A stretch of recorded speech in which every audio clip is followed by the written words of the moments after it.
et entre le groupe aussi.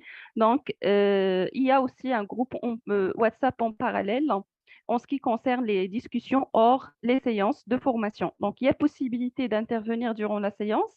Il y a aussi la possibilité de faire des partages à travers notre groupe WhatsApp. La durée de la formation, c'est 32 heures minimum parce que parfois aussi, on aura besoin de rajouter quelques heures de formation selon le groupe et selon donc l'interactivité. À partir du 1er juillet, 2 séances par semaine, donc lundi et samedi chaque soir. La durée de la séance, c'est 2 heures. Pour les horaires, c'est 19h30 jusqu'à 21h30. C'est possible aussi de faire 20 heures vers 22 heures, donc selon le choix du groupe. Le coût de la formation, donc nous avons un tarif pour les professionnels et un tarif pour les étudiants. Donc ça, c'est tarif pour les professionnels, pardon. Donc il y a une petite erreur de frappe. Donc tarif pour les professionnels et tarif pour les étudiants. Et c'est possible de payer la formation en 2 tranches, 50% en début de la formation et 50% avant, bien sûr, de terminer la totalité des cours. Pour les modalités de paiement, donc, ça sera bien sûr communiqué directement après l'inscription via le lien Google Drive, Google Form, pardon, qui existe au niveau de la boîte de description. Validation d'inscription, vous aurez un mail voilà, qui valide votre inscription. Sinon, si vous passez directement au centre, vous aurez bien sûr un reçu d'inscription. Le premier module, c'est un module d'introduction à la norme ISO 22000 et à la méthode HACCP. Donc, notre formation, il concerne les personnes de niveau débutant jusqu'à niveau intermédiaire. Donc, on commencera petit à petit. On va voir quelques notions de base en ce qui concerne le domaine de la sécurité des denrées alimentaires en général et en ce qui concerne aussi les normes ISO et les systèmes de management. Donc, le contenu euh, ou bien l'explication sera différente de ce qu'on a partagé au niveau de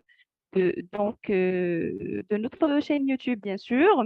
On va faire un petit rappel toujours sur le PDCA et l'amélioration continue et on va rajouter une comparaison entre la 22000, le BRC, l'IFS, Codex et ainsi de suite. Donc, on va faire une petite comparaison entre l'ISO 22000 et les autres référentiels dans le domaine sécurité de denrées alimentaires afin de comprendre euh, voilà, la distinction entre l'ISO 22000 et les autres en termes de structure et aussi en termes d'objectifs, en termes d'avantages, voilà, donc par rapport aux autres référentiels. Et on va bien sûr introduire la norme ISO 22000, donc on doit comprendre de quoi il s'agit, quels sont les documents connexes qui vont avec, ça veut dire quoi un PRP, ça veut dire quoi un PRPO, à travers aussi des exemples voilà, illustratifs. Euh, Par la suite, on va voir les principes. Bien sûr, chaque module ou bien chaque partie, il peut s'étaler sur une seule séance ou bien plus, selon l'importance du contenu. Les principes de gestion d'un système de management de la sécurité des denrées alimentaires. Donc ici, on a déjà expliqué, donc j'ai déjà partagé au niveau de la chaîne euh, une vidéo qui explique les principes de management. Donc, qu'est-ce qu'on va faire, nous, à travers donc, notre formation? On va voir plutôt comment ça s'applique pratiquement. Ça veut dire pour, par exemple, la communication interactive, quels sont les modes de la communication interactive, quelle est la documentation qui accompagne ça, comment faire ça, ou bien comment interpréter pratiquement les communications interactives au niveau d'une entreprise qui fait partie de la chaîne alimentaire.